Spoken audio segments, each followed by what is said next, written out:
Good evening, America, and welcome to this Just the News, Real America's Voice special report. I'm your host, John Solomon. Tonight, in partnership with our sponsor, the Heritage Foundation, we are going to explore a new initiative called Project 2025. Its goal is to find patriotic Americans willing to enter government and to fix government from top to bottom. Over the last decade, we have witnessed that elections alone can't solve the federal government's many problems or force policy changes. Changing federal agencies from within through their policies and their people is an essential and often missing ingredient. And over the last several months, Heritage has been assembling the ideas, the people, and the solutions that can empower America's next president to be successful, starting right after he or she is sworn in on January 20th, 2025. That's just right around the corner.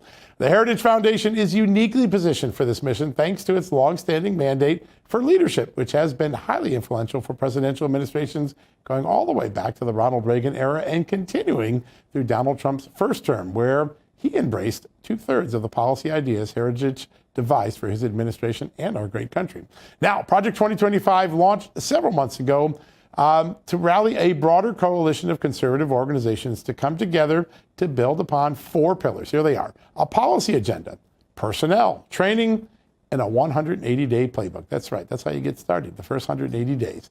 Throughout this hour, this project is taking, and we're going to teach you how this project is taking shape and how you yourself can get involved and be a change agent. Now, that effort begins with voting in the 2024 election, which, by the way, starts in January. No matter if you vote early, by mail, or in person on Election Day, this specific project relies upon you and your civic duty in order for it to be enacted and to start changing your life and the country for the better. Now, with that said, we have the perfect first guest tonight. Almost 3 years ago, Derek Morgan was named Executive Vice President of the Heritage Foundation, and we know why. Under his and President Dr. Kevin Roberts' leadership, the foundation has gone on to achieve historic successes, which include the beginning of this inaugural program that Americans now know by its nickname, Project 2025. Derek, your organization is a force to be reckoned with, and we're really excited to have you here today. Thanks for helping us have this conversation. Thank you, John. I'm excited to talk about Project 2025. It really is an amazing project. And the way you're pulling together various aspects of the conservative movement, getting ideas from all corners and putting them into a playbook. How did this project get born? This was really a concept that Kevin Roberts brought with him. It, in part, was inspired by the 1980 Mandate for Leadership. Heritage was a smaller entity then and brought together conservatives from across Washington, D.C. to build a plan to implement the Reagan Revolution. And so we thought we would go back to the future and assemble conservative groups to join Heritage in this effort. And we were phenomenally successful thanks to Dr. Roberts and all of our allies. We're at over 80 groups now that have all decided they're going to pitch in. We tried to get everybody, and we largely successfully did, get everybody on the same page policy-wise, encourage all of those 80 groups and people like your viewers to sign up to volunteer to serve in the next administration at project2025.org. And then we're putting the resources together to train folks so they know what to do on day one. You know, personnel really is policy. And then, like you said, we'll also have that 180-day playbook ready to go for whoever the next conservative president of the United States is. Yeah, that's pretty exciting. And, you know, one of the interesting things is I don't think a lot of people think about transitions until like the November after the election. You guys get this going in April of 2023. That's a very early start. It gives you a lot more runway to do big things. And if you're trying to compress it in a 90-day window before a president takes office, tell us a little bit about what that extra runway gives you time to do.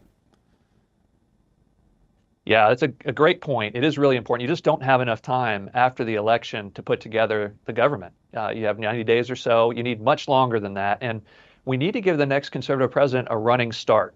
Let me give you 2 quick numbers. In his first year, President Trump proposed last time in 2017, he proposed 22 major regulations or deregulations, and President Biden had 62.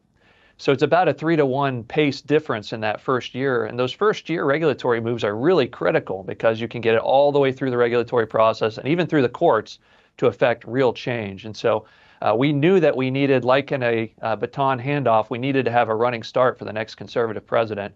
And so that's why we decided let's back up the project. Heritage has always been about policy and ideas and people, even above politics. Our role in the movement has always been to make sure that folks that campaign as conservatives actually act as conservatives. And here we want to join together with 80 other groups to make sure that people have the playbook and can get the job done. Yeah, it's such an exciting project. It's unlike anything I've seen in the 35 years I've been in Washington. It probably does come closest to what happened with Reagan, but this is even bigger and more ambitious, I think, than that project. There are 4 pillars. Can you walk us through those pillars and why they are so important to ensuring a successful start to a presidency? Absolutely. Absolutely. So the first pillar was really the attempt to get everybody on the same page policy-wise. There will be a little differences here and there with whoever the conservative nominee is. But essentially, we had chapters in every agency of government, what the next president should be thinking about, how should they structure the departments, how should they look to budget for them, and kind of an overarching 30,000-foot policy view. That's part 1. That's already been published. That's available on the website as well. Pillar 2 is about the personnel, and there we want people like your viewers to raise their hand and say, I'll tithe to the Republic. I'll be willing to serve for a year or 2 or 4 or more, and then be it my private sector experience, my experience from outside the swamp, bring it here to Washington, D.C. Nothing's going to change if it's the same people here all the time. Yeah. So we need new blood, and we want, your viewers to sign up as well.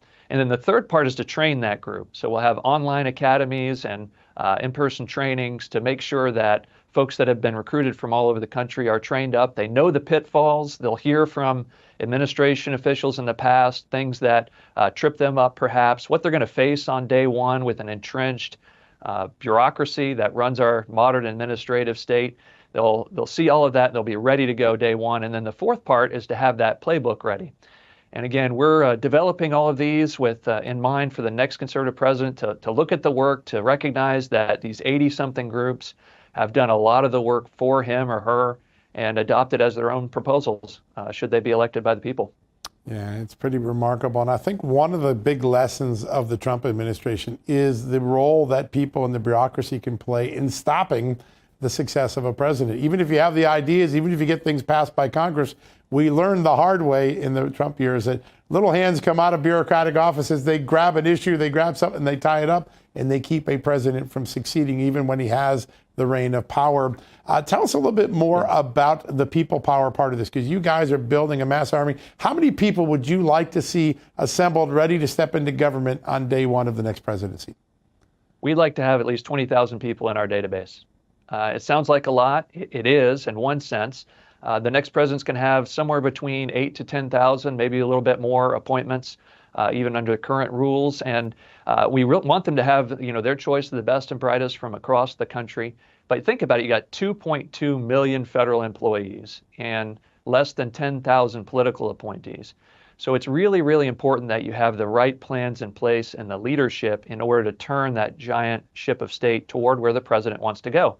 And that's important because the president is the only one who's elected by the people. The president and the vice president are the only ones elected by the people.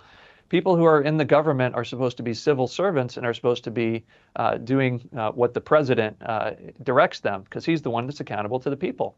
And so a lot of these plans that we're developing are to ensure that agencies aren't following their own playbook, but rather are following the playbook as supported by the people. And so making sure you have folks who are trained up and who have that same constitutional vision for government are available and ready to serve on day one is, we think, a really good service to the country. Yeah, no, and it's unlike anything that's happened before any other presidency. That's what makes this so unique. And the synergy, the energy, you can feel it. People all around town are talking about what you're doing. The training part is really essential because there are a million regulations and a zillion enforcers of those regulations. And so oftentimes bureaucrats who want to trip up an administration, they'll pull out some inane requirement. You guys are really helping people understand the yeses and the nos and the what's to do so that they can move around that resistance, right? That's exactly right. So we'll have camps available for general counsels, for personnel managers in each department as well as every employee to understand what their rights are as government employees, how you can work in the system to replace ineffective personnel. There's a huge problem with that. We have some reforms in mind for that as well. The bottom line is that the federal government needs to be accountable to the people. It needs to use our resources effectively, and it needs to act constitutionally and in accord with the president's direction for the branch. And when every branch is doing its job, when the executive is simply doing the administrative and executive part of the job, and the legislative is allowed to do its part of the job, and the judiciary is confined to its role, then those three branches of government can check each other and make sure that we have a constitutional republic far into the future.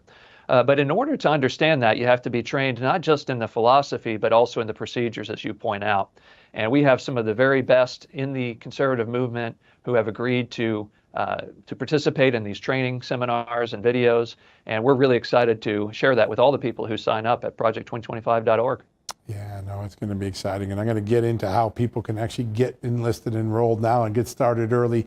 Before we turn to that, though, obviously one of the mandates that the policy ideas put forth is it's time to shrink government. Government's gotten so big, it's intrusive. It's also unaffordable. Our credit cards are maxed when it comes to the federal government. The unique opportunity that people who join this effort will have to not only make the government better, but potentially make it smaller so that more tax dollars can go back to the people. That's a big thing. It hasn't happened in the last quarter century. How big is that, and what are some of the trainings that can help a new entrant to government make sure that they can shrink while they succeed? Yeah, it's kind of two-pronged. First is to get the policy right. So there, the president typically will enter into office and pretty soon thereafter have to put forward his vision for a budget. In the case of our country right now, you're going to have several fiscal cliffs, as we often do nowadays. It's going to hit the next president very quickly. So working out that 180-day plan and how to sequence that is going to be really, really important. And then the other part is the management part. It's very well known that the way the government tends to work is, oh, we were allotted this much money and I better spend it all so that I get the same amount or more next year. And we can't afford that if we ever could, in a time where we have multi-trillion-dollar deficits, in a time where we have racked up more debt just over a couple of years of COVID than we did for the rest of the history of the country up to that point. We are not in a position to be able to continue business as usual. So here at Heritage and across the movement, we've been looking for ways to save in every department of government, including the Defense Department. And so we would advocate taking a hard look at the defense budget, looking at the research and development budget, which continues to grow very, very fast, even as procurement is behind. So we really can leave no stone unturned. Every single government agency needs to do its part. And in fact, in our first pillar playbook, we want to close several government departments as well. So should the American people elect strong conservatives to office, we think you could certainly get rid of many agencies of government, starting with the education department. Yeah, smaller, more effective, more competent. That'll be something that American people will greatly embrace. One last question. There are a lot of presidential candidates already talking about this. Obviously, President Trump is the leader right now in the early polling, but he has a long history of embracing Heritage's ideas in his first term. But across the spectrum, it seems like no matter who the candidate is, a lot of people are already embracing ideas. Talk a little bit about the synergy on the campaign trail. Yeah, we've been really heartened by the response we've had. We've briefed almost all of the major campaigns at this point. We've offered briefings to everybody running for president. We would love to see converts. We would love to see folks on both sides of the aisle embrace the ideas in our playbook and in this project. And right now, we have really good relationships with all the campaigns. We are neutral for lots of reasons, legal, ethical, and strategically. We just want to be available and to do the hard work. And we hope the work will speak for itself for whoever is nominated and ultimately elected as the next conservative President of the United States. Like a good farmer, that early spade work often yields a great crop, and that's what you guys are really building out there. Before we go, Derek, really quickly, what's the best way? Someone got inspired today. Listen, I'm going to join this. I want to make government smaller, better, smarter. How do they engage you guys? Yeah, if you want to volunteer in particular, go to project2025.org. There's lots of additional information there. Our policy book, that Pillar 1 book that we just talked about, John, that's available for free there. If you want to order it, it looks a lot like a phone book, if you know what that is. It's over 900 pages, like I said, over 30 chapters, every agency of government. And we're just getting started. Yeah. Please join us at project2025.org. That's such an important thing. And it would be an amazing thing if the Project 2029 book was half the size, because you guys succeeded at shrinking government, which I think is what you're up to. That would be something amazing. Derek, we're so proud of what the Heritage Foundation has done and continues to do. And this is such an important project. I've seen nothing like this in the 35 years I've been covering Washington, D.C. You and President Kevin Roberts have a lot to be proud of and a lot of impact ahead. Folks, everyone go to project2025.org. It's a must thing. It's a great civic idea. You'll make a difference by getting involved. You can't sit on the sidelines and complain. So get in there, go do that today. Derek, thanks for your time. We're going to take a quick commercial break. When we come back, we'll have more discussion right after these messages.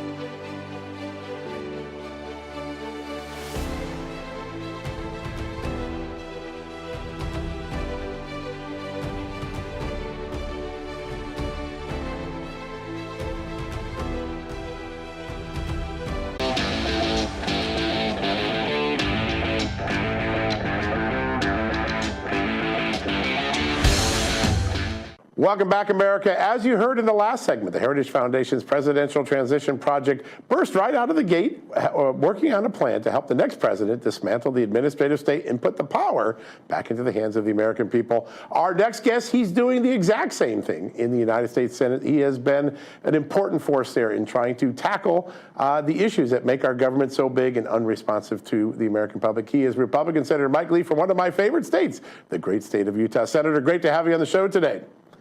Thank you, John. Good to be with you.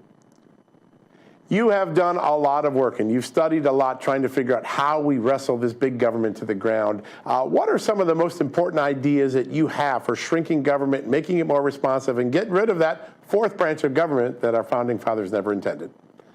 Yeah, you know, in the United States, we cherish a government with three branches, but we've somehow allowed a fourth unaccountable extra constitutional branch to sneak into the picture.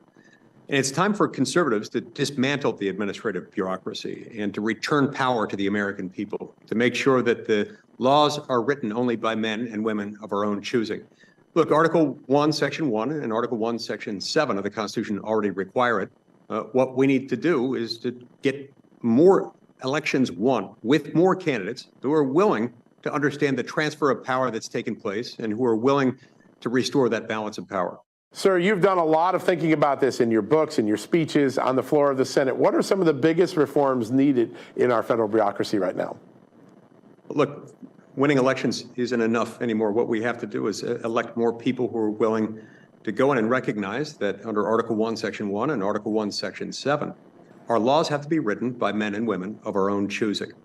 The most significant reform, the most potent reform and impactful reform I can think of on that end consists of the REINS Act, regulations from the executive in need of scrutiny. We enacted the REINS Act, all major rules having a significant economic impact on the American economy would have to be affirmatively enacted into law by Congress. They wouldn't take effect automatically simply because some federal bureaucrat made it so. This would make a huge difference for restoring separation of powers in our system of government. And the reason that matters is it puts the American people back in charge of their own system of government, as it always should be. Yeah, that's such important. It's such a common sense piece of legislation that would make such a big difference on the daily functioning of government. The Heritage Foundation has done something unique, getting a really running start to the next presidency with Project 2025. How important is it that one of the things that the Heritage Foundation is doing is trying to get everyday Americans to enlist and say, you know what, I'll step into government. I want to bring a different type of person into government with a different mindset that makes it responsive to the American people. That would be a big change if we brought some fresh blood in, right? It would be huge. And that's why leaders like Paul and Spencer at Heritage are doing yeoman's work in getting us ready to hit the ground running. So that it's not just about winning the election, it's about what happens the day after we win the election. So that we're ready to go and we're ready to make a difference. We're ready to restore constitutionally limited government, which has never been more sorely needed than it is right now. Yeah, there's no doubt about it. One of the places that you've played a big role shepherding judicial nominees and Supreme Court justices, the courts have played a big role in the last couple of years, blowing the whistle on an administrative state that tries to create law and usurp the power of Congress. How important is it, rulings like West Virginia versus EPA and others, where the courts have been unequivocally clear that the administrative state can't make up its own laws? Yeah, the Supreme Court rulings in this area have been important. West Virginia versus EPA was a landmark decision. It was important. In that case, the Supreme Court decided under the major rules, under the major questions doctrine, that this particular major rule couldn't have been authorized by Congress. It went too far. I would love to see that be the first of many rulings, culminating in the Supreme Court reinvigorating the non-delegation principle, which is what Article 1, Section 1 and Article 1, Section 7 already require, which is that anytime you have a new rule of law, generally applicable law that impacts life, liberty, and property for the American public, that should have to be made by elected legislators, by lawmakers in the House and in the Senate. Look, it was with good reason that the founding fathers entrusted the lawmaking power, which is the most dangerous of the three powers of government, executive, legislative, and judicial. They entrusted it only to the branch of government most accountable to the people at the most regular intervals. We've been disregarding that. We've got to change it. The court has been helpful in this. I hope it goes even further in restoring constitutionally limited government. Yeah, that's so important. Sir, there's a chart we're going to show up here on the screen. Democrats have just been faster at staffing up their administrations and getting their people into the jobs that then can harness the bureaucracy with like-minded leaders. How important is it for the next Republican president to get out of the gate, get a team in place quickly so that the sand clock and the changes are lined up very quickly? It's essential. So a few things have to happen. Number one, you've got to have a president whose transition team is ready to populate the administration very, very quickly. And then you also need a Senate that's open, willing, ready, and able to process the crucial nominees very, very quickly. Now, doing this is sometimes not easy, and it's going to require us sometimes working long hours, staying through weekends when necessary, and threatening to hold the Senate in continuous session until the job is done. Because otherwise, the Democrats will figure out ways to draw out the process, to slow it down and to create a de facto pocket veto. We can't let that happen. Yeah, put a wrench in the fan belt like they've done so many times before, no doubt about it. Sir, you have looked at the budget process, and I know you take it very seriously. How important are purse strings to begin to reshape the bureaucracy and make it more responsive to the American people? The power of the purse is such a powerful thing. Do you think that the next Congress is ready to take the reins and use the budget process to rein in this bureaucracy? It has not been doing this well at all, in part because of failed leadership that has unfortunately permeated both ends of the Capitol and both political parties.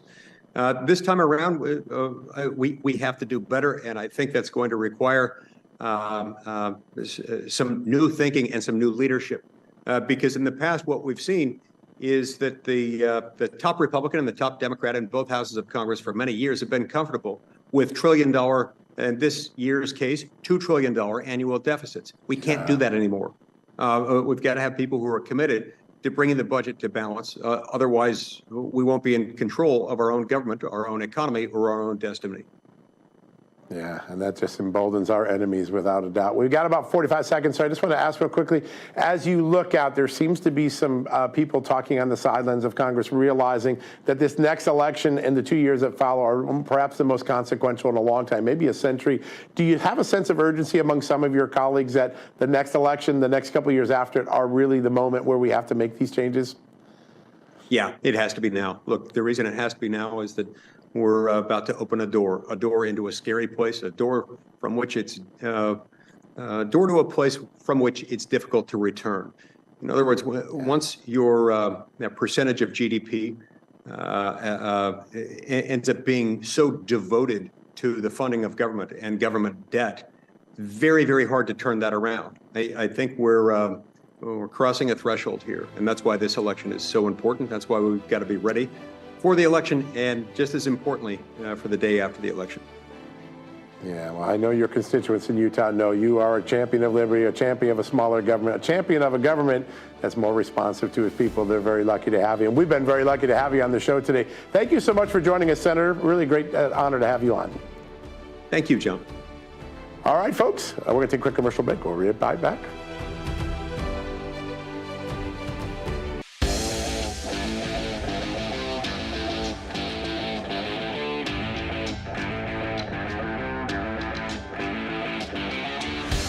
Welcome back, America, to this very special report sponsored by the Heritage Foundation. I'm your host, John Solomon. As you've heard at the top of the hour, the 2025 Presidential Transition Project isn't just a Center for Education Workforce Development and enacting a policy agenda.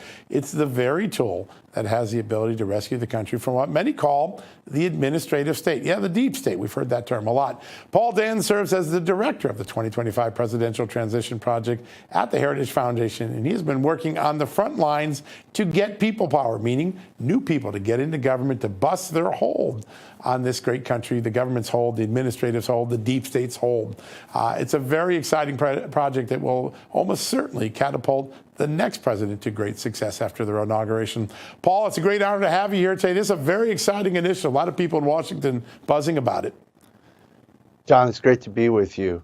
As you said, we're really about returning this government to the people. You know, it's taking the power from Washington and putting it back where it should be. Your viewers, your listeners, and everyone around them. This is a long time coming. You know, we're going on our 250th birthday here as Americans, and it's been a great experiment in self-governance. But the reality right now is we've kind of lost this republic in terms of being a government of the people. It's a government of people here in Washington. Yeah, it's funny. I bumped into a veteran not too long ago at one of the events, and he said, we used to be self-governing, now we're suffocating governing. And I get exactly what he means, that we just feel like we're under the weight of a very large central government. You have been studying the bureaucracy, trying to find ways that we can shrink it, make it more responsive, but just its sheer size. Can you walk us through what this administrative state looks like from a cost and a people perspective? Sure. You know, the federal government probably spends, you could argue on the order of $500 billion in salaries and benefits and related expenses to its workforce each year. The workforce is essentially 2.2 million federal full-time workers and against a big penumbra of about 16 to 18 million contractors. Wow. So you have about 20 million people, you know, of this huge organization that's ripping through $5 trillion, $6 trillion a year. Of that 2.2 million, the federal workforce, a president, who you have to remember is the commander-in-chief, he's the chief executive, or she one day, of the government. You know, under Article 2, the executive power is vested in a president, period. He typically appoints 4,000 people. So you're talking about a president is able to put in 1 in 500 people is a person on his team. Now you come to Washington as a conservative, you're already swimming upstream. The people here in Washington, if you just take a sampling, they vote 95% Democrat in most precincts here in DC and the neighboring environs of Virginia and Maryland. If you look at the donations of the federal workforce towards political candidates on the order of 90%. So you're walking in to manage a building where 9 out of 10 people don't agree with you philosophically. And question is, like, how does this permanent government, how does someone who's sent to Washington with a mandate get to put in place the agenda? And that's really the challenge. You know, for the Democrats on the flip side, and the progressives, they've rewired this government over the years. It's essentially built for them. We talk about the deep state, but it's really an administrative state that's been in the offing for about 100 years now, starting with Woodrow Wilson and the notion that it shouldn't be a government of the people. He took a different path. He was a PhD from Princeton. He said, no, this government should be run by elites. And it should be a government of experts. And, you know, the people should kind of stay out of it. So over the last 100 years, that's been built out with FDR and then, you know, the Great Society. And now what we've seen with Obama and the kind of the apparatchiks really have burrowed into the government. So we have a very ossified permanent government force here in Washington that is not conservative by any means. Yeah, and a century of tilting it to the left through very presidency. I think a lot of people who are conservative or libertarian, they tend to be distrustful of government, so they may not volunteer to go in government. You're making the counter argument, which is you can't curse in the darkness if you don't turn a light on. You got to get in the game to win a football game. You can't sit on the sidelines and win. So this is an opportunity for everyday Americans to say, listen, I'm tired of watching the government win. I'm tired of the government suffocating my business or infringing my free speech or doing whatever thing. I can come in, be an appointee of the next president, and make a difference in shrinking government to the way it was meant to be. That's the call to action here, right? Exactly. You know, it's not even an opportunity. This is the 2-minute warning. We have to. It's incumbent on people who can to come forward. You know, as conservatives, libertarians alike, we focus on God, country, and family, and we've kind of left government to its side. We wanted a small government, and by necessity, we kind of stayed out of it.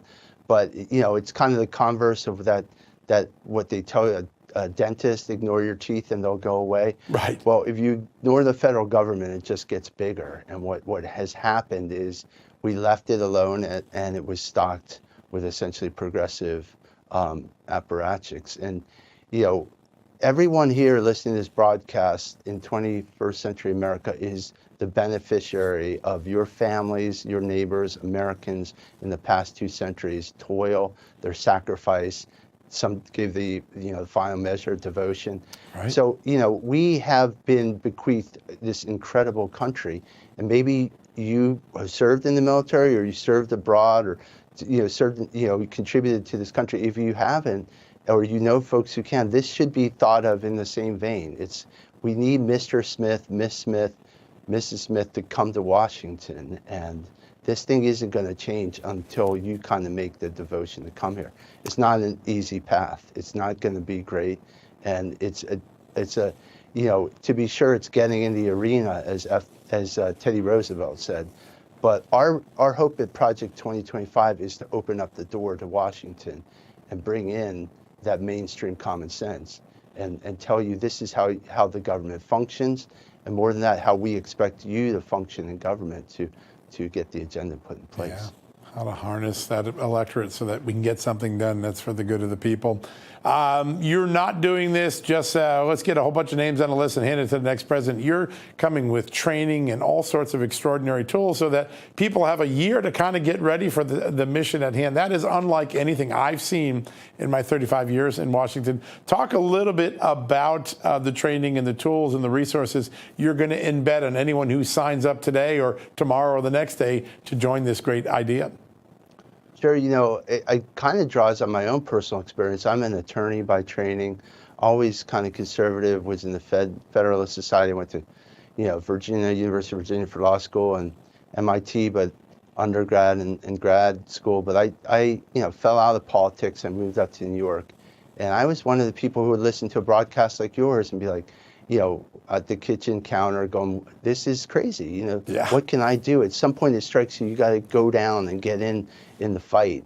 And I had a devil of a time really trying to figure out how to do this. I had supported President Trump, and as a New Yorker, it seemed amazing work that he had done and others to really revitalize the city. But Washington is its own landscape. And what we're doing at Project 2025 is the first time ever the movement has come together. It's, Heritage, my employer here, we're going on our 50th year. We are kind of thought of as the mothership of the conservative movement. But right. Our president, Kevin Roberts, when he came aboard in 2021, said, what's at stake in 2024 is really pivotal for our republic. So we can't do this as a heritage thing. We have to do this movement-wide. And to that end, we've brought together 80 of the most significant, conservative groups allied together to work as one in this preparation task. And what we're systematically doing is laying out our principles in basically a 4-pillar plan to make sure that we have personnel who's ready to go day one. We constructed all this, by the way, is available at project2025.org.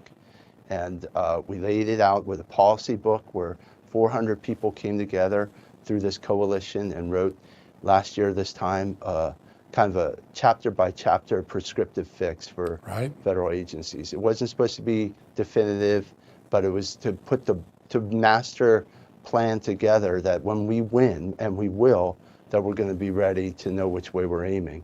Two, we're building a conservative LinkedIn, if you will, a major database that conservatives from all over the country can create a profile, tell us about your skills, your interests, and what you've done for the movement. And on the back end, we can kind of check you out and map you to potential positions in the federal government, tell you way in advance to get your ducks in a row so you can get here to Washington. Three, we're going to tell you while you're waiting how to do this job. We created an online training university. Now we've crowdsourced almost 40 lessons that are available online for free. Jeez, that's amazing. You can hear from the people who've done this, basic, some of the rudimentary kind of work that you face in the government, but the mechanics of how it happens, but also pointers about how to work with career officials, how to avoid traps, how to move your policy along, as well as simple things like what does the security clearance entail? How can I start moving my application forward? And what is this hiring process? And then finally, we brought together almost 1,000 people right now on a volunteer basis who are at work doing transition plans for agencies. Typically, that work would start in May or even September of election year and be on the candidate or the nominee himself to organize, but there's just too much to get done. So we've really started in earnest now almost a year, building that out, going through, picking out the regulations that need to come down, the guidance, looking at new personnel strategies, really reorganizational stuff for each agency. Right. So, at the end of the day, the president, like I said, controls about 4,000 slots out of 2.2 million. And we have to at least make sure that those 4,000 slots are ready to go.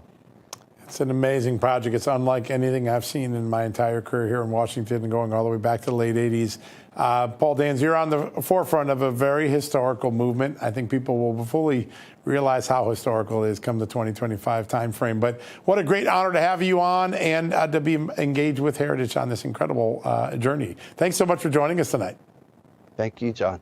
Folks, it is super easy to get involved, whether you want to enroll in the Heritage Foundation's Presidential Administration Academy or have your resume considered for the next conservative administration. Go learn more and sign up today at www.project2025.org. That's pretty easy to remember, Project 2020. While you do that, we're going to take a quick commercial break. We'll be right back with more of this conversation right after these messages.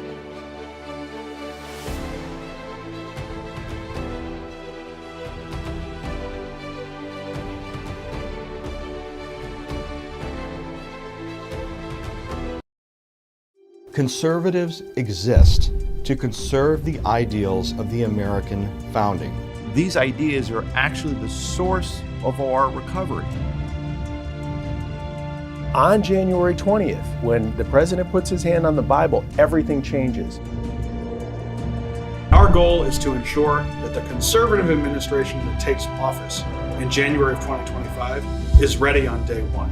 The next conservative president will only be able to do so with your help. I'm the president of the Conservative Partnership Institute. Vice President of Hillsdale College. The head of the Office of Justice Programs. Assistant Secretary for Public Affairs. Senior Advisor to the President. Assistant Press Secretary. You're here to cut government. You're here to do something that's not in their interest. The deep state is real. You want to be someone who knows answers. As a public servant, you're working on behalf of the American people, the greatest country on the planet. It's your job to ensure that that power is executed responsibly and in line with the president's will. This is your chance to truly make a difference. We're glad you're joining us.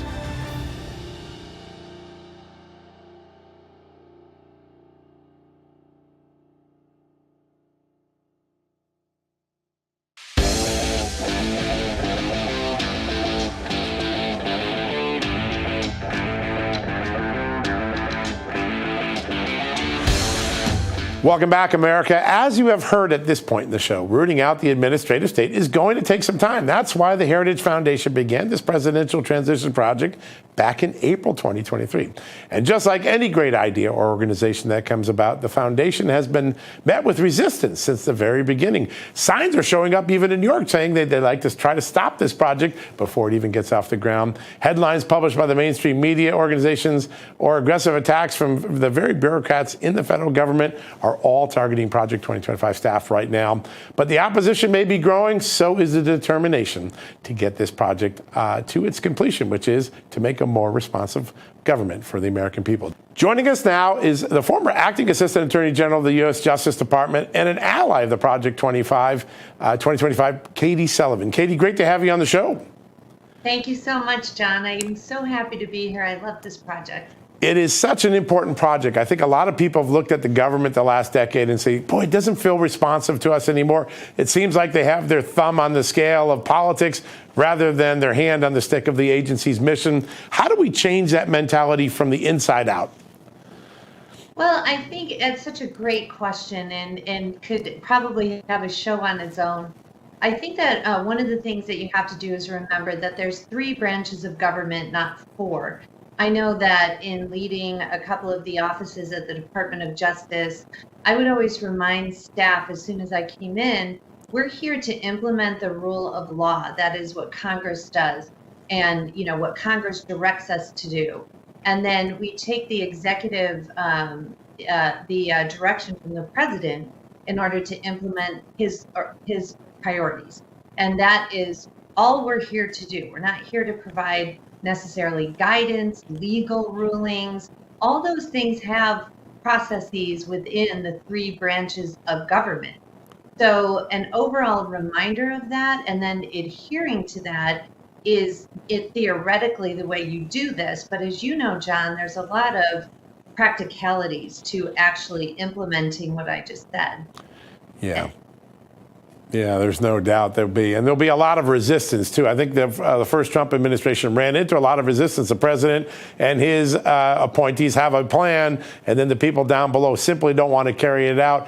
What sort of resistance will Project 2025 ambitious agenda perhaps meet in some of these agencies? I think first of all, it really starts on day one and the clearance process. So one way in which the federal government can work is to slow roll, if you will, clearances to get people in, just to start, to get political appointees in. And so when there's not a political appointee in, then a federal employee is typically named as the acting of a certain office. And so it's very difficult to implement change there. The second, I would say, the next thing that happens is how much you don't know. So I'm one of those people that came from the middle of the country, believing very much in President Trump's agenda, seeing, what I believe to be America taking a seriously wrong turn over the previous decade. And so walking in and figuring out, where does everything stand? How do you speak this language? In some ways, the federal government is like learning a foreign language. You have to quickly get up to speed with that and then make sure that you know every executive order, every new reg, every guidance document that they're recommending. Look at it with your own eyes and think about, is this meeting the priority of the president or not? Because there's 2 resistances, really. There's the overt resistance that I think is talked about a lot in great shows like yours. And then there's an omission of just not acting. So if an executive order is released and agencies just don't implement what's in the executive order, then what happens? Yeah, that follow-up becomes so important because you're right. It's the subtle ways that the bureaucracy can resist that becomes often its most effective form of resistance. Now, there's something unique here. Heritage has begun this project really early. So we've got a running start, which is unlike any other administration in the history of, or at least modern history. And then secondly, there's this Presidential Administration Academy Certificate Program. Talk about the importance of getting all that momentum going way before even the election starts. I think a couple of things, and that is that it shouldn't come as a surprise at all to the Biden administration or anyone else that transition is being thought of 3 years before a presidential election. This is not rare. I mean, look at the Transition Integrity Project. Yep. That was Biden's own project, and really talked about, every inevitability, if he won, if he lost, if he, different ways that they would take control of government. I would highly recommend you go look that up, the Transition Integrity Project with President Biden. So this is just a way, I think, to coalesce all of the energy of the conservative movement, of all of the kind of America First ideas, and get a cohesive policy book to begin with, but then to allow people like me from the middle of the country who can, get caught up to speed. This is what you're facing. This is what will be expected, in order to have a better chance at getting one of these very few jobs. I don't know if people really know that the president really only has about 4,000 hires at his or her disposal. Yeah. And so it's not a lot, and you want to be able to separate yourself if you have a passion, like I did, to come in and try to help turn this country back in the right direction. And that's really a very important part of this, is getting people enlisted now who say, I'm willing to step into the void. I want to go in and do this. And one way to get the government closer to the people is to get it closer to everyday people. How important is it if someone's watching today to say, you know what, I want to jump in, sign up today, get in line now, get the training? That's a very important part of this project, isn't it?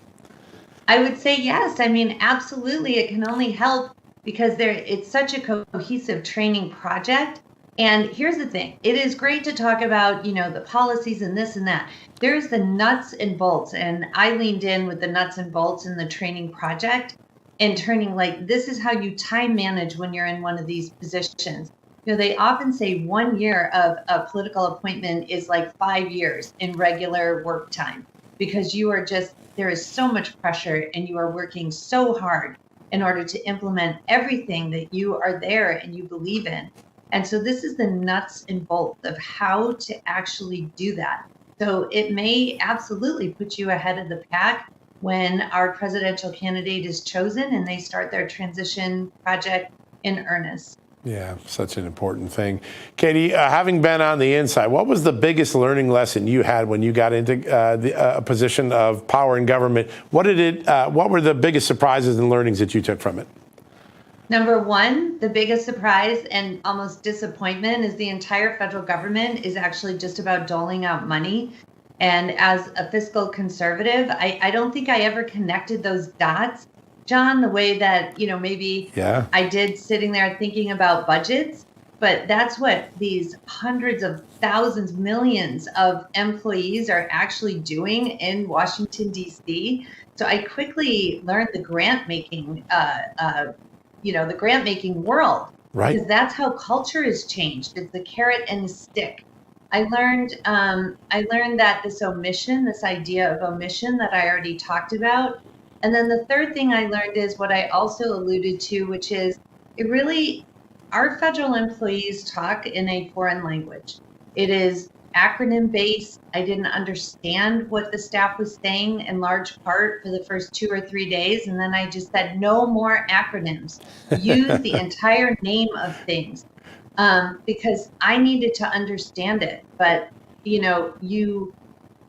how can we be serving the American people when we don't even speak the language that they speak? That means that if you want to get a grant or put a comment into a regulation, you've got to be able to weed through what is really a foreign language. And that is not right. I mean, the administrative state is supposed to serve the president and help Congress. That's what it was formed for. And of course, now it really operates as a fourth branch of government. And it has to stop. Untangling that alphabet soup will be one of the great challenges of Project 25, but also one of the great opportunities. Katie, I know a lot of people in America are excited at the thought that you might be back in government one day. Thank you so much for joining us today. What a great discussion. We sure appreciate your insights. All right, folks, on that note, we conclude yet another successful special report with great thanks to our sponsoring partner, the Heritage Foundation. Remember, by visiting project2025.org, project2025.org, you can learn more or get yourself involved involved in the Presidential Transition Project. With this initiative and throughout your partnership, the foundation will be able to change the way our federal agencies are run while simultaneously building up upon the 4 pillars that we've talked about here tonight. You've heard about those from our guests throughout the course of the last hour, and I want to remind you that the only way for real positive change to take place ahead of the enactment of the Presidential Transition Project is for you to get to the polls and cast your ballot next November. That's how it starts. Keep that in mind, folks. Have a great night. God bless you, and thanks for joining us.